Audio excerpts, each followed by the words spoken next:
Salam mənim əzizlərim, davam eləyirik tərəzi burcu ilə.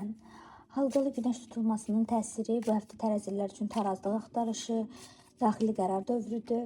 Hər kəsi razı salmaq istəyi güclənsə də, tutulma sizdən soruşur, bəs sən nə istəyirsən? Öz istəklərinə önəm verməyin vacibdir. Münasibətlər bu həftə ön plana çıxır, qərarsızlıq arta bilər. Tutulma sənə öz mərkəzini tapmağı öyrədir. Tərəzilərin hərəkəti. Qərarı başqasının yerinə vermə. Bəzi şeyləri təxirə salmağın daha məqsədə uyğundur. Sakit müşahidə çox şeyi aydınlaşdıracaq sizin üçün. Sakitliyi qoru. Sevgi. Münasibətlərdə balans pozula bilər. Köhnə incikliklər gündəmə gələ bilər. Hadisələrdən qaçmaq yox, aydınlaşdırmaq lazımdır. Sakit danışmaq vaxtıdır. Qaçış həll yolu deyil. Bu həftə sevgi, ədalət yox, dürüstlük istəyir. Pul, ortaq xərclərə diqqət etmək lazımdır. Başqasının məsuliyyətini öz üzərinə alma. Maddi paylaşım mövzuları ön planda olar. Yəni paylaşmaqla bağlı, ortaqlıqla bağlı məsələlər gündəmdə olacaq. Kartın əsas xəbərdarlığı odur ki, başqasının məsuliyyətini üzərinə almayasan. Karyera. Qərarlar ümumiyyətlə bu karyerada yorucu ola bilər.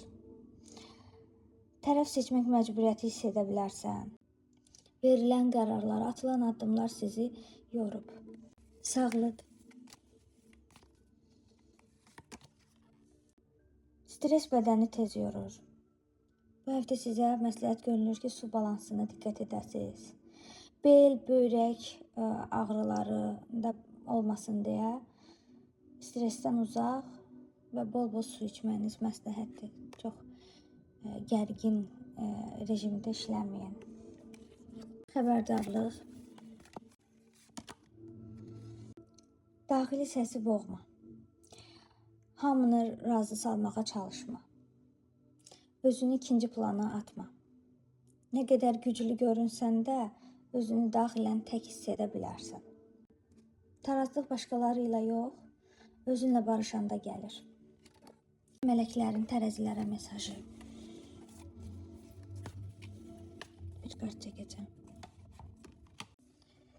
Səssizcə kənara çəkil. Ruhunu dincəlt. Özünü kəşf et. Özünə inam. Sizin üçün bu həftə özünə inam daha önəmlidir. Özünü, baxın, təkrar çıxdı. Kartlar sanki bir-birinə enerji ötürür. Hər kəsi razı salmaq məcburiyyətində deyilsiniz. Bu qədər mənim əzizlərim.